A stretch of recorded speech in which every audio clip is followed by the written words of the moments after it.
গোপালগঞ্জ নামে এক গ্রামে পাশাপাশি ছিল দুই সবজিওয়ালার দোকান। একজনের নাম রামু আর একজনের নাম গোপাল।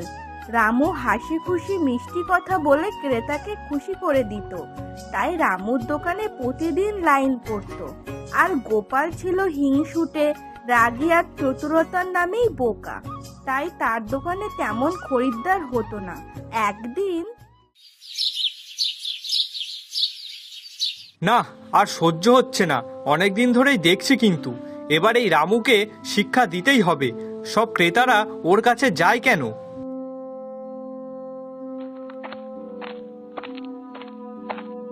রামু, তোর কি আর কোনো কাজ নেই?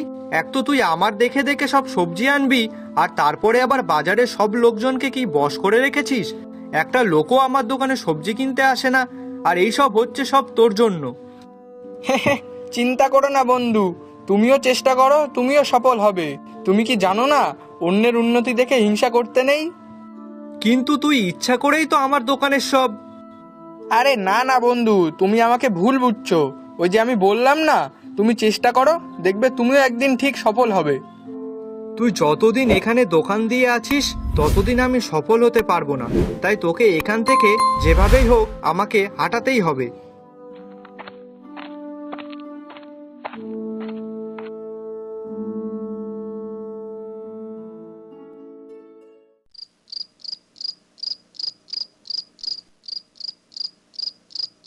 কি গো, কি হয়েছে? তোমাকে এত চিন্তিত দেখাচ্ছে কেন? আর বলো না গিন্নি, ওই রামু বেটাটার জন্য আমার ব্যবসা লাটে উঠেছে। প্রত্যেকদিন সব লোক ওর কাছ থেকেই সবজি কিনবে, কেউ ফিরেও তাকায় না আমার দিকে। এখন ওই রামুটাকে কি করে জব্দ করব তাই ভাবছি। ও আচ্ছা, এই ব্যাপার। হ্যাঁ গো গিন্নি। আচ্ছা শোনো তাহলে, আমি যা বলছি তাই করবে।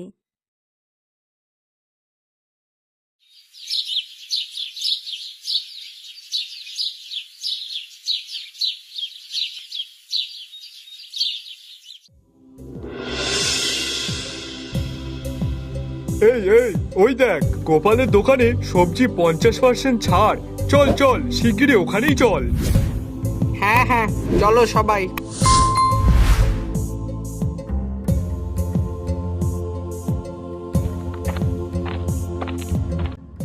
কি রে রামু, আজ এখনো তো সবজি বিক্রি হলো না? হা হা হা হা। চিন্তা করো না বন্ধু, তুমিও চেষ্টা করো, দেখবে তোমারও হবে। হা হা হা হা।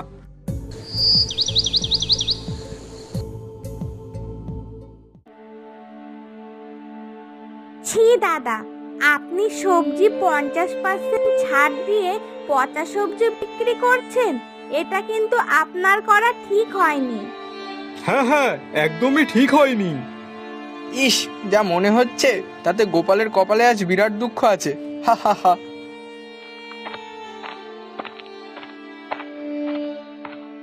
কি গো, কি হয়েছে? তোমরা সবাই ওখান থেকে ওইভাবে ঝামেলা করে ফিরছো কেন? আর বলো না দাদা, ওর সবজি পুরনো, আধ পচা। আবার কেউ বলছে তুলে নেওয়ার সময় নাকি ওজনেও কম দেয়। ও আচ্ছা, এই ব্যাপার। হা হা, আমি তো আগে থেকেই জানতাম এরপর কি হবে, তবুও আমি তোমাদের বলিনি। হ্যাঁ গো দাদা, এর থেকে যদি তোমার থেকেই আমি সবজিগুলো কিনতাম তাহলে এতটা সমস্যা হতো না।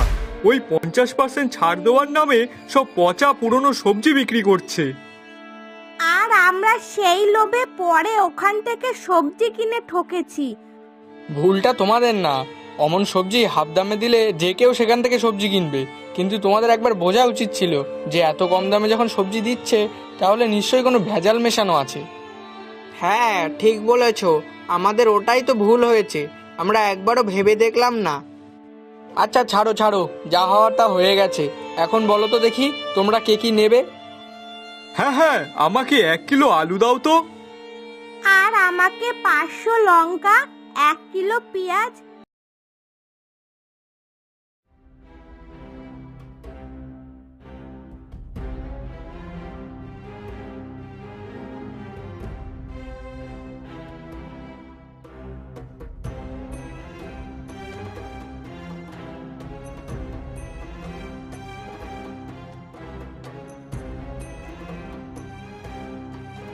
তুই তো আজ ছাড় দিসনি, তবুও সবাই তোর কাছে কেন? আমি ছাড় দেইনি ভাই, কিন্তু তাও মানুষ এখানে কেন আসে জানিস? কারণ আমি বিশ্বাস বিক্রি করি। মানুষ এখানে আসে শুধু সবজি কিনতে নয়, নিশ্চিন্তে কিনতে। ওই জন্যেই ছাড় না দিয়েও লোক আমার কাছেই আসে।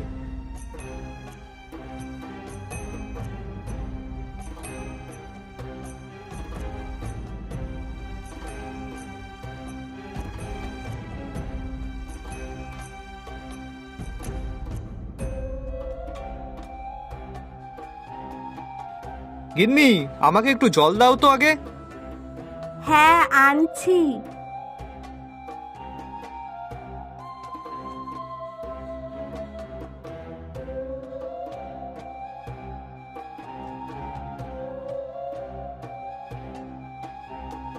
কি গো, কি হয়েছে?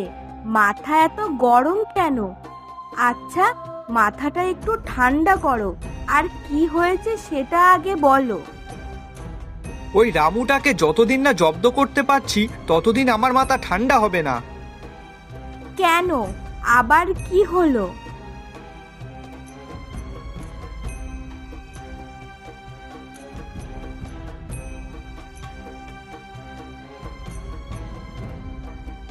আচ্ছা শোনো তাহলে, লোক তোমার দোকানের পচা সবজির জন্য আসছে না, তাই তো? তাহলে তুমিও এক কাজ করো পরের দিন।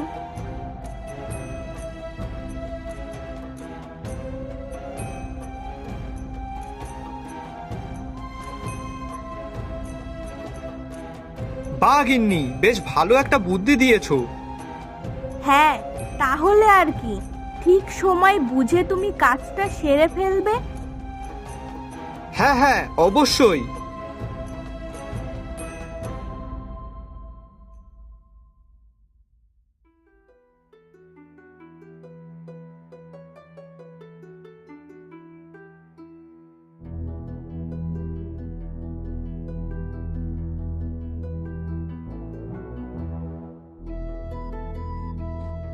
কি গো রামু দাদা, তুমি কিছু বলবে না? না গো, আমি মুখে কিছু বলবো না, আমি কাজে করে দেখাবো। আচ্ছা তুমি একটু সরে দাঁড়াও তো।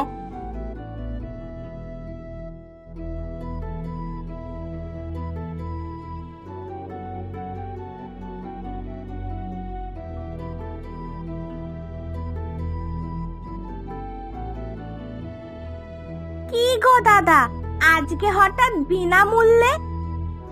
হ্যাঁ, আজ টমেটোগুলো একটু পচা আছে তো, তাই বিনামূল্যেই। সে কি, তাহলে তুমি পচা টমেটো বিক্রি বা করছো কেন? আরে এই সব ওই গোপালের কাণ্ড, আমি নিজে চোখে দেখেছি। ছি ছি, গোপাল এই কাজ করেছে? না না, এবার থেকে ওর দোকানে আর মোটেই যাওয়া যাবে না। গ্রামবাসীরা সবাই বুঝে গেল কে আসলে দোষী, আর তাই সেদিন থেকে গোপালের দোকানে কেউ যায় না এবং সবাই তাকে এড়িয়ে চলে। যার ফলে কিছুদিন গোপাল খুবই হতাশ ছিল, আর একদিন সে নিজের ভুল বুঝতে পারে।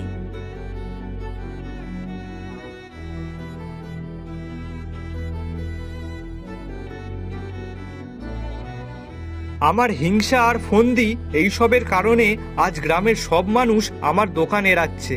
না, এইভাবে আর চলা যায় না। আমার সত্যিই এমন কাজ করা উচিত হয়নি। আমি সত্যিই ভুল করেছি। রামুর মতো বুদ্ধি আর সততা আমার নেই। এখন কি করা যায়? না না, আমি আজই রামুর কাছে গিয়ে ক্ষমা চাইবো।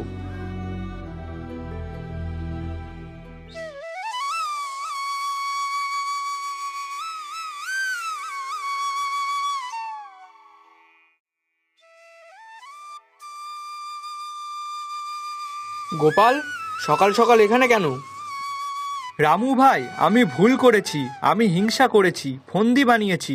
আজ বুঝতে পারছি শুধু সবজি বিক্রি করলেই হয় না, সাথে বিশ্বাসও অর্জন করতে হয়।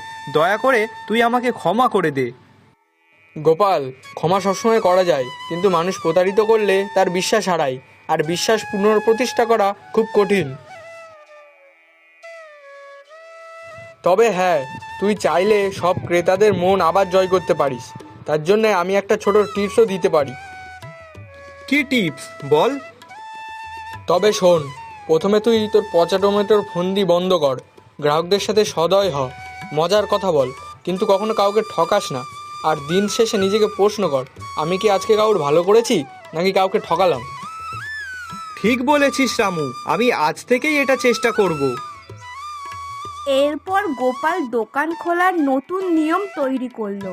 সব সবজি তাজা রাখবে, সবার সাথে ভদ্রতা করবে, আর বিশেষ করে রামুর কাছ থেকে বুদ্ধি শিখবে। আর দুদিনের মধ্যেই গোপালের দোকানেও মানুষ আসতে শুরু করলো। কিন্তু এবার তারা শুধু সবজি কেনার জন্য নয়, গোপালের হাসি আর ভালো আচরণ দেখেও আসতো। হিংসা আর ফন্দি যে কখনো স্থায়ী হয় না, তা তোমাকে দেখেই বোঝা যায় গোপাল। ঠিক বলেছ, সত্যি বুদ্ধি আর সততা সবসময় জয়ী হয়। দেখলেই বোঝা যায় যে মানুষ বুদ্ধি দিয়ে শিখতে চায়, সে নিজের ব্যবসা ও জীবন উন্নতি করে। গোপাল, সত্যি তুই ঠিক পথেই এগোচ্ছিস।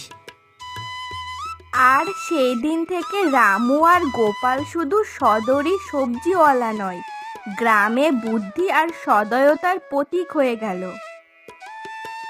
বন্ধুরা, তাহলে আমরা আজকের গল্প থেকে শিখলাম বুদ্ধি আর সততা এই দুইয়ে মেলে সাফল্য।